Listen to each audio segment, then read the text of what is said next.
Aujourd'hui, nous allons parler de la crypto-monnaie Baby Dogecoin et du BNB. Qu'est-ce qui se passe? Je ne sais pas si vous êtes déjà informé ou pas, mais on va en parler tout de suite. Et nous allons aussi parler de la Société Générale, du Sénat américain et de la SEC. Donc, si tu vas en savoir plus sur ces projets contenus. OK? Salut! Ici, c'est la chaîne crypto, monnaie et investissement. Et sur cette chaîne, nous parlons de deux thèmes. Les crypto-monnaies en général et quelques business en particulier.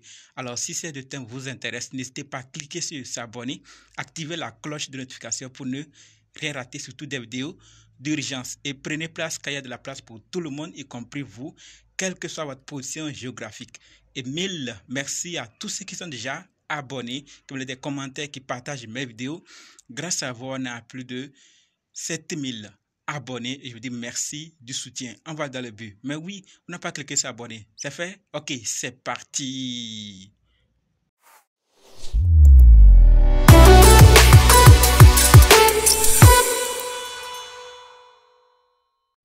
Alors, si toi qui me suis actuellement, tu veux savoir comment analyser une crypto-monnaie, comment acheter une crypto-monnaie, comment vendre une crypto-monnaie, comment sécuriser une crypto-monnaie, alors sache que tu es au très bon endroit, car il y a une formation disponible qui peut t'aider à le faire toi-même, sans l'aide de personne. Bref, être indépendant. Donc, quels que soient les cas, si vous êtes débutant ou ancien, si vous êtes intéressé, préparez juste un budget de 20 000 francs CFA ou 35 $ ou 30 € et dites simplement, je veux ta formation.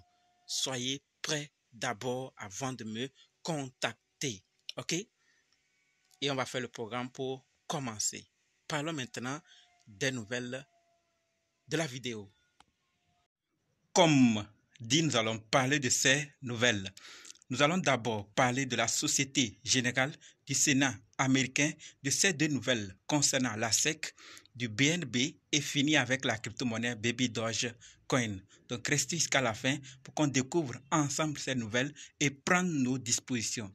Alors par rapport à la Société Générale, la nouvelle que nous devons savoir, c'est que la Société Générale, avec sa filiale Forge, devient le premier acteur à obtenir l'agrément PSAN.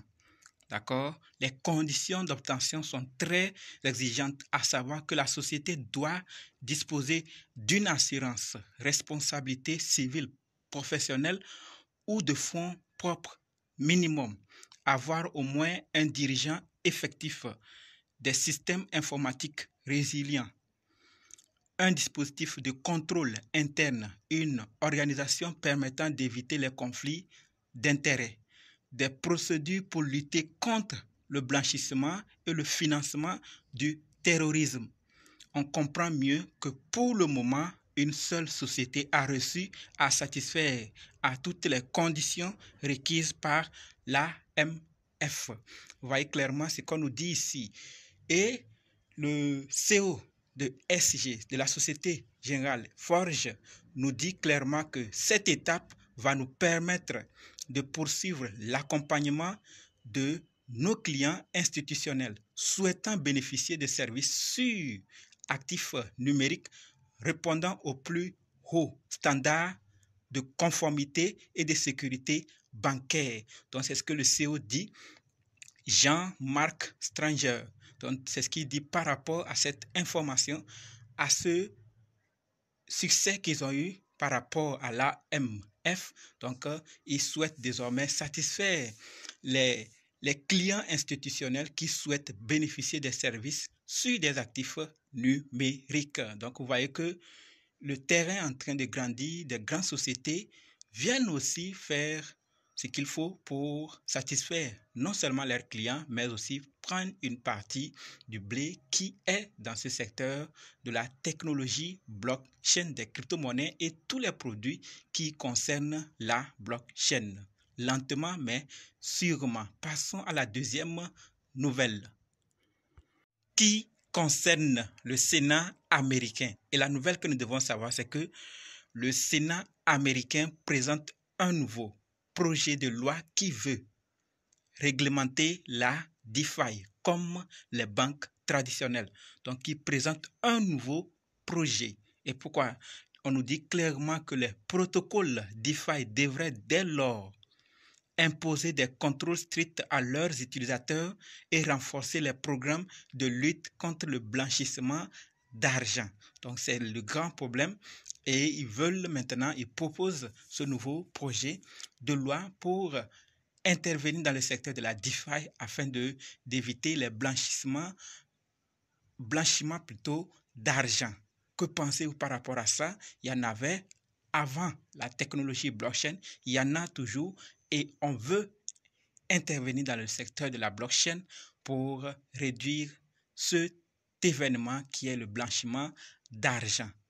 Je vous attends dans les commentaires. On passe maintenant à la troisième nouvelle qui concerne la SEC. Et par rapport à la SEC, sachez que nous avons deux nouvelles à se partager. La toute première concerne les ETF. On nous dit clairement ici que la SEC a 45 jours pour statuer ou prolonger l'examen des ETF Bitcoin.